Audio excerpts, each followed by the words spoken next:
Hello and welcome. My name is Chris and my channel is all about fountain pens and fountain pen inks and everything to do with the hobby of fountain pens. But I do like to review books, especially when I find a book that is this good. Book reviewing is not my forte or my number one thing, so bear with me, but I just think this book shouldn't be missed. And it's called Stolen Focus, by Johann Hari. I'm sorry. I just listened to the Google thing on how to pronounce it, and you'd think I could pronounce it. So how I found this book, I just happened to be somewhere online, and I saw it, and the title grabbed my attention. And then I ran, of course, to Amazon and to look at the table of contents to see if it was what I thought it was. And it seems to me like it was Cheryl Richardson, but I'm not sure. I can't remember where I found it. And as soon as I read the table of contents, I realized it was a book I really needed to read. Anything to do with focus and ADHD and how we can improve our focus is of vital interest to me, especially at this time in my life. So I'll give you a little bit of backstory. When I was 40, I was diagnosed with ADHD. And that, I'm 58 now, so that was before I had ever laid hands on a smartphone. And a lot of the changes that were happening in the world hadn't happened yet. So I just feel like after reading this book, this is a library book, so I've got to take it back. Otherwise, I probably would wait a little bit longer, but there was one thing I wanted to read from here. I haven't bought a copy of it yet. It's brand new, hot off the press. And I was the first one to check it out of my library. So I just thought, no, I'm not waiting. I'm not putting this off. I want to mention this book to my viewers and to anybody else who might be interested in it. So basically, in this book, he gives us 12 causes of poor focus, or, 12 areas that could be contributing to our difficulty in focus. And it's very comprehensive. Let me tell you, usually when I read a book, I wind up with several trips to my computer to check this and that and dive deeper here and there. But that's just not necessary with this book. Actually, and that leads me to the next thing. I knew nothing about this person when I started reading. So Johann Hari is a British writer, and he's authored 2 other books which really interest me as well.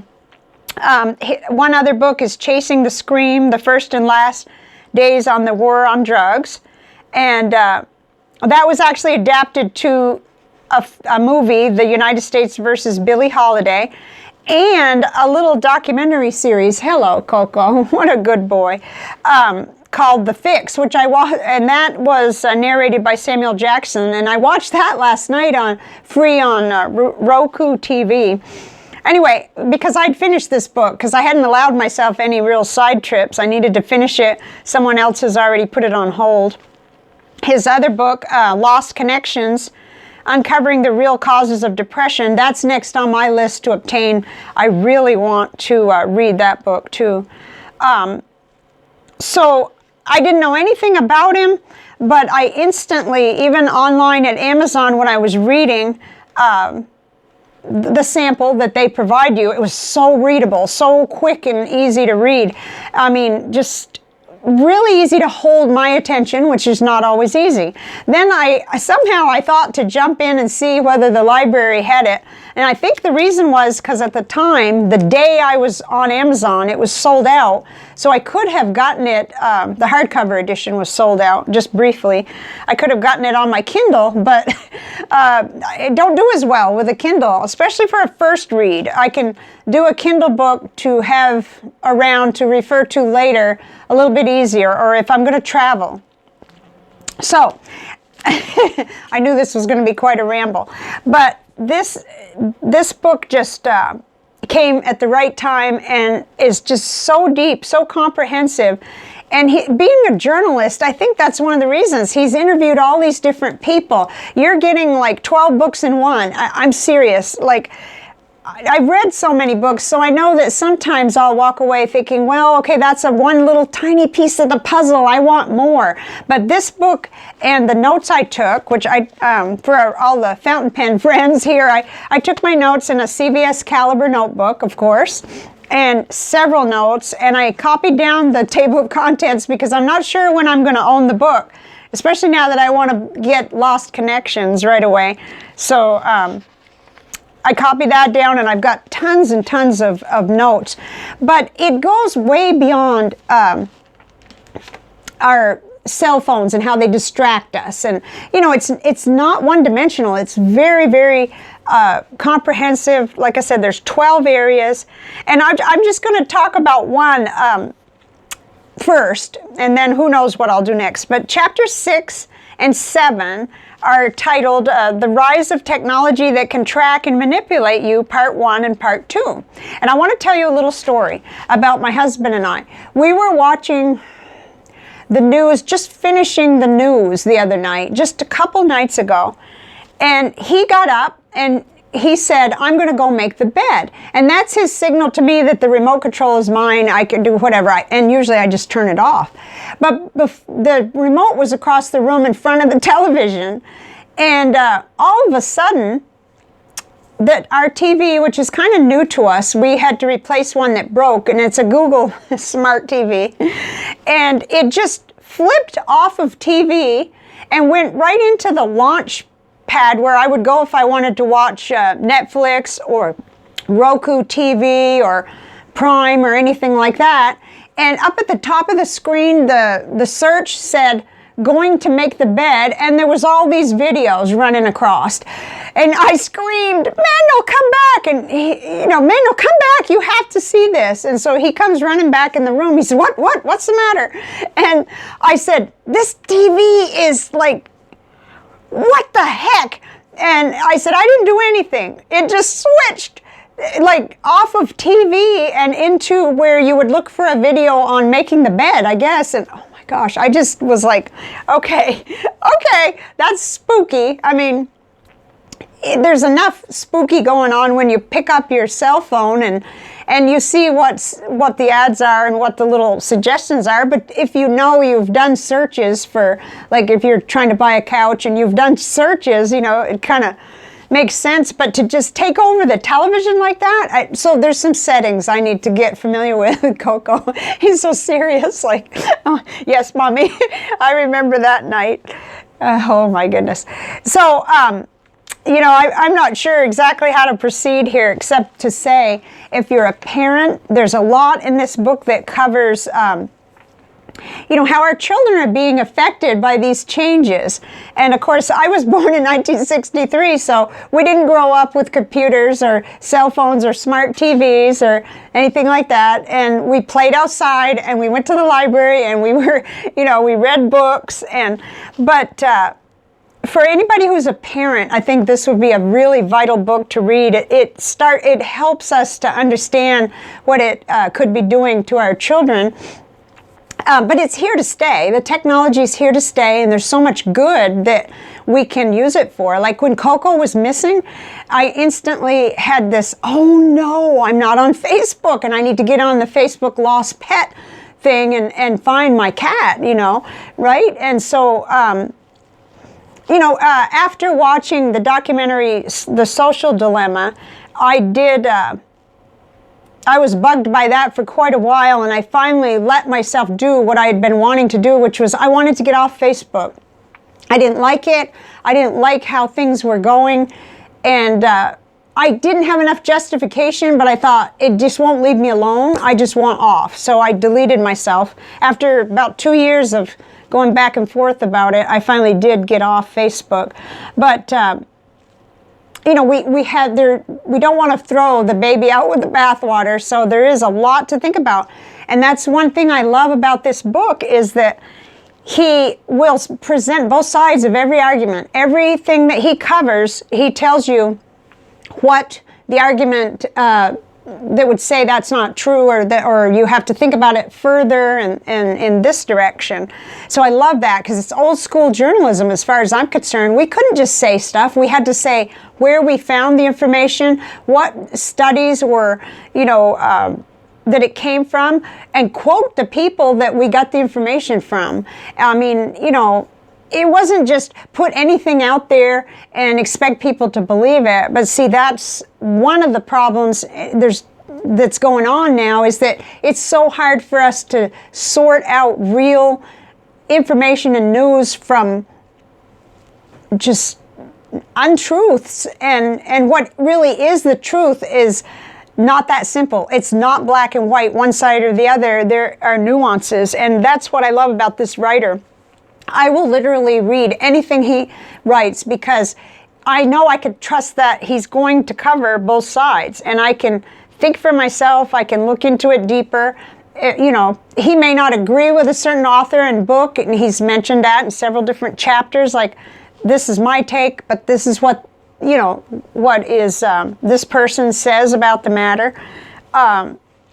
It's easy to read, and yet it's deep and comprehensive, and it works with my brain. And so I would say, if you have a brain like mine that's that can be challenged by books, and it's hard for me to put into words why this is so easy to read, but definitely it was for me. So that's my opinion. So he talks about the different causes. One is the increase, and I'm talking about the focus of the book, the fact that we have more problems focusing these days. The increase in the speed, the switching and filtering, that was fascinating, and that's just chapter 1. The crippling of our flow states, the rise of physical and mental exhaustion, the collapse of sustained reading, which this is something that over the last couple of years I noticed in myself. It was harder for me to read real meaty nonfiction, so I made myself do it, because I thought it's not enough to get online and surf around and skim around and do Wikipedia.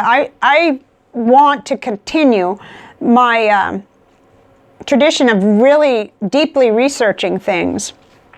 And so I'm really grateful for my library, because usually the books that I want to read, I can't find at my library, because I think I'm a little bit off the beaten path, but I was so happy to find it. And then we talked about, next was the disruption of mind wandering. I love tables of contents. You can look at a table of contents in a good book and see, yes, that's something I want to read. And the rise of technology that can track, manipulate you, and take over your TV, actually. So the rise of cruel optimism, that was an amazing chapter. Kind of made me think of some of the spiritual studies and little rabbit holes I've gotten down and had to learn the hard way from. The first glimpses of the deeper solution, that was interjected between 7 and 8. Causes, the surge in stress and how it is triggering violence, places that figured out how to reverse the surge in speed and exhaustion. And then causes 9 and 10 are deteriorating diets and rising pollution. And then the rise of ADHD and how we're responding to it. I just have to say that I'm going to be back into all of my notes on that, because it made me kind of rethink and wonder about the diagnosis that I do have. I've never taken medication for it, because I already learned to adapt, and of course I know it affects me, but it affects me more during times of stress, so that was just fascinating. And then cause 12, the confinement of our children, both physically and psychologically. So, and then he's got a conclusion that called Attention Rebellion, and he talks about the things that he did to change, to help him focus better. And of course he took a couple months off and went without technology, and that's when he found out that's just, that was only part of the problem, and he went intensely into studying the subject. So I did have one little bookmark in here that was the one I wanted to read. hopefully this will come out and you'll see why I wanted to read it, but it's kind of jumping in, and I recognize that. But this is on page 266. Let's see, what do we... And it's in the conclusion, and he says... He's talking about someone that he interviewed. James thinks we are all living through something like a denial of service attack on our minds. We are that server. And there's all these things trying to grab our attention by throwing information at us. It undermines our capacity for responding to anything. It leaves us in a state of either distraction or paralysis. We're so inundated that it fills up your world, and you can't find a place to get a view on it, on all of it, and realize that you're just so distracted and figure out what to do about it. It could just colonize your entire world. You're left so depleted that you don't get the space to push back against it. Yeah, you know, we've got so much streaming at us all the time. Makes me think of one of the newer Journey songs. I think it's Help Me Turn Down the World or something like that. I'm not sure what the title is. But definitely, we have to get off that, whatever you want to call it. I don't know what you'd call it. It's just like in the airport where, you know, if you want to go really fast, you get on that slider and you walk real fast on that too, and you get over to the other side. There's a reason for that, but if we're constantly inundated with information and we don't allow ourselves the breaks that we need, it's really serious that we all be able to learn to think for ourselves and to recognize what's happening. You know, it doesn't have to be the television taking over or anything like that drastic, but to recognize that we may be there may be lots of things that are affecting our focus. I'm going to look through my notes real quick and see if there's anything else that I wanted to say. There's so much that it's jamming in my brain, all wanting to come out. I am nowhere near done with this book, but there's somebody who has it on hold, and I'm going to get it back in time, you know, for that person and for me not to pay a, a fine. And then I'll be making my decision about what format, whether I want to wait for the paperback or, or put it on my Kindle. So I've got pages and pages of notes here. Let's see. Oh, I don't even know if I said the main point I wanted to make. That's classic Chris. This is not a self-help book, but you will find a lot of things that you could implement in this book. But it's definitely not written that way. It's written to expose lots of different things that can be stealing our focus. I love how it's titled. That's a brilliant title. I wrote down calm and slow and put a box around it.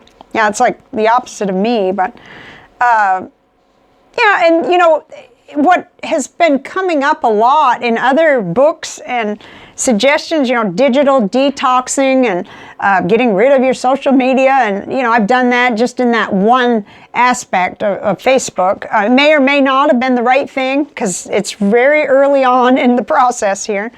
But it was so refreshing to see that there were many angles at which I could attack the problem of having poor focus.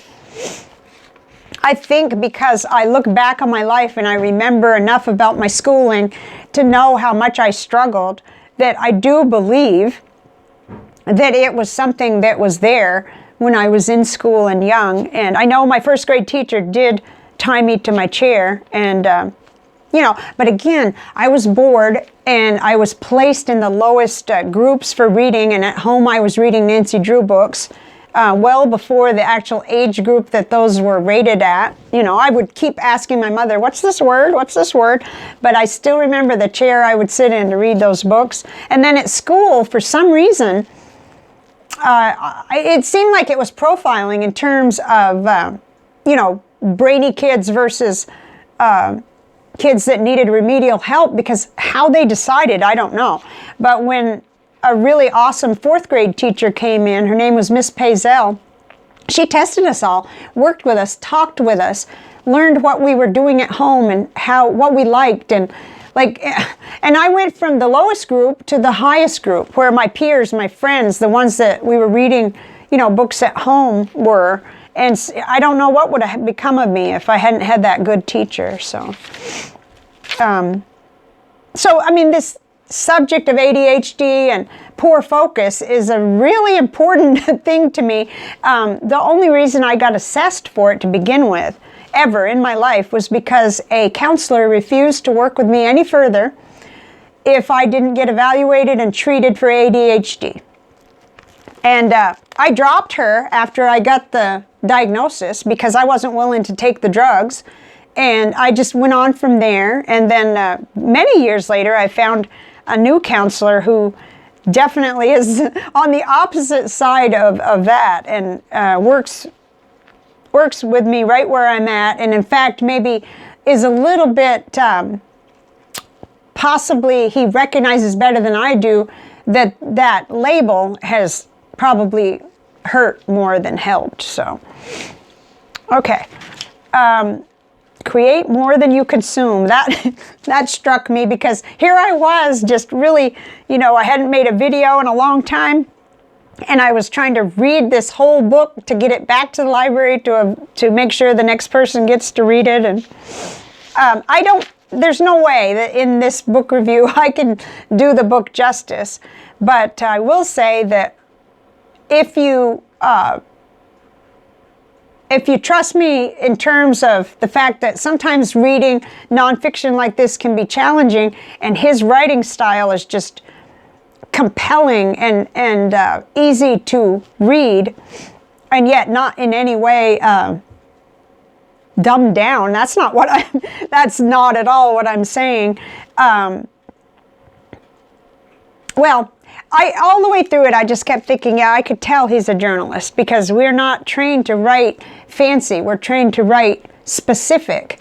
And there's so much in this book. It's just, like I said, like getting the value of like 12 books. And I'm not going to get profit from this. I'm not sponsored. I'm not. My book reviews get maybe an eighth of the views that my fountain pen videos do.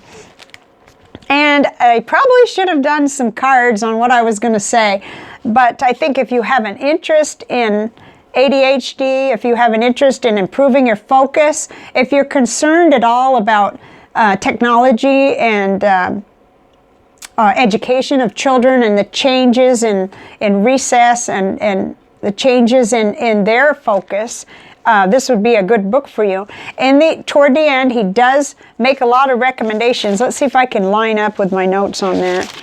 Makes recommendations about how it needs to go beyond the individual in terms of, our healing our focus, and that it's definitely something that we are going to need to.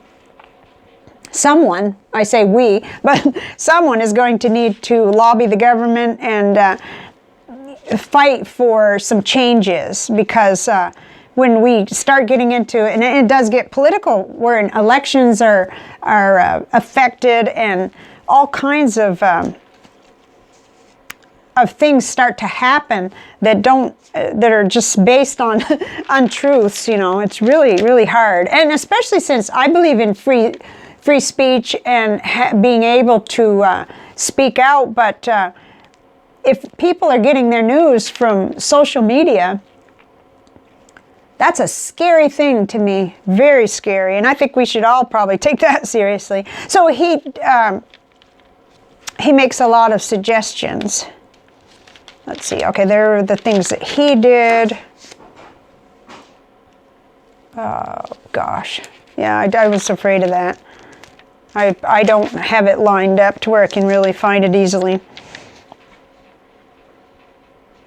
But yeah, I'm not sharing what I'm focusing. I liked some of my notes that I took here, where it was the conclusion, and he talked about the three different types of, or layers of focus. The spotlight, like what's right in front of you. The starlight are longer projects and goals. And the daylight, where we're looking around and interacting with other people, and even being able to know what our long-term goals and what we care about are. And then he talked, never mind. That daylight was how we even know what our long-term goals are. And then the stadium lights is something he added, where we can see each other and work together, toward change, because it's not going to be on the individual level where we could change some of these things. Like, a big thing was that documentary that I mentioned before, and I'm like completely frozen in the brain, The Social Dilemma.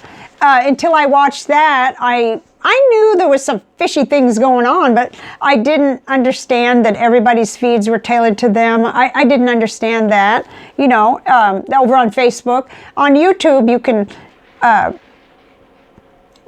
you can subscribe and you can kind of tailor your feed to yourself, but you're still going to get some wild suggestions and things like that. Anyway, okay, this was quite a ramble. I just can't. What I would suggest is, if you're interested at all, go and look at the sample they give on Amazon, and or watch some other reviews, and just kind of look into it, because you'll find that it's a really rich book, and I feel like everybody ought to read it. All of us are affected by all these things. Excuse me. And he talked about the fact that focus was a subject that people have studied throughout the years, way back, and even in the 70s, 1970s, and before that. People were realizing that their focus was being eroded. So this is not a book that says, throw out your cell phones and get off social media. That's only one piece of the pie. And I think that was my biggest surprise in reading it, was that technology is not the only thing. There are so many other reasons, components, and so there's a vast area that a person individually can work on, and there's all this whole menu of things that we could work on as a society to change things. So I think I'm going to stop talking now, because this has really been a ramble. I love the book, and it's definitely going to be a continuing study for me. I've made all kinds of notes, personal notes too, within these notes, about what direction I'd like to work with myself on to try to improve my focus. And, maybe before I go, I could talk about the 6 things that he said he did, because I did, 6 big changes that he made. I'll show you my notes, because this is a fountain pen channel too, and this is how I've been doing it with the water brush. I've been activating my little boxes and so on. So the first change he made was pre-commitment, he calls it, where he does safeguards, where he spends time disconnected from his cell phone. He called it a K something. It's a lock box, I guess, for your phone. And then number 2, he changed his response. 10 a.m. I'm doing this video early in the day. Changed response to distraction, not calling himself lazy, asking, what could you do now to get into a flow state and access your mind's own ability to focus deeply? Then number 3, he takes about 6 months off a year from social media, but it's divided into segments. Not all at once, and he does announce it, and he has his administrative assistant, I think, change his passwords. Number 4, he allows for mind wandering and walking and being without the phone and without the distractions. He's improved his sleep, that's number 5. He's very strict about getting 8 hours and unwinding, and monitoring, tracking with a Fitbit. And then number 6, when he interacts with children, I don't think he's a parent, but he has nieces and nephews. He does so in a more non-structured way. He said he used to have everything all planned out. They were going to do this, this, this, this. But he learned from this study for this book how important free play is for children. So anyway, that's it. But that, yeah, I thought maybe that, you know, all of our lists will look a little different. And I haven't done my list yet, but I really, if I wanted to even show the book and read out of it, I had to do the video today because I got to get it back to the library tomorrow. So, okay, thanks for watching. And let me know, have you read this book? Did it make an impact on you? The last time I read a book that was this drastic of an impact, it's a close tie between two. One was called Black Box Thinking, and that was several years ago. And that was just amazing, and tied into the movie on the airline pilot Sully and his decision to land in the Hudson. But the next book that really made an impact was just a recent one, In the Realm of Hungry Ghosts, and I intend to, that's by Gabor Mate, and I intend to review that, but that one's going to take longer for me to get organized with, and this one should have too, but I have to get the book back.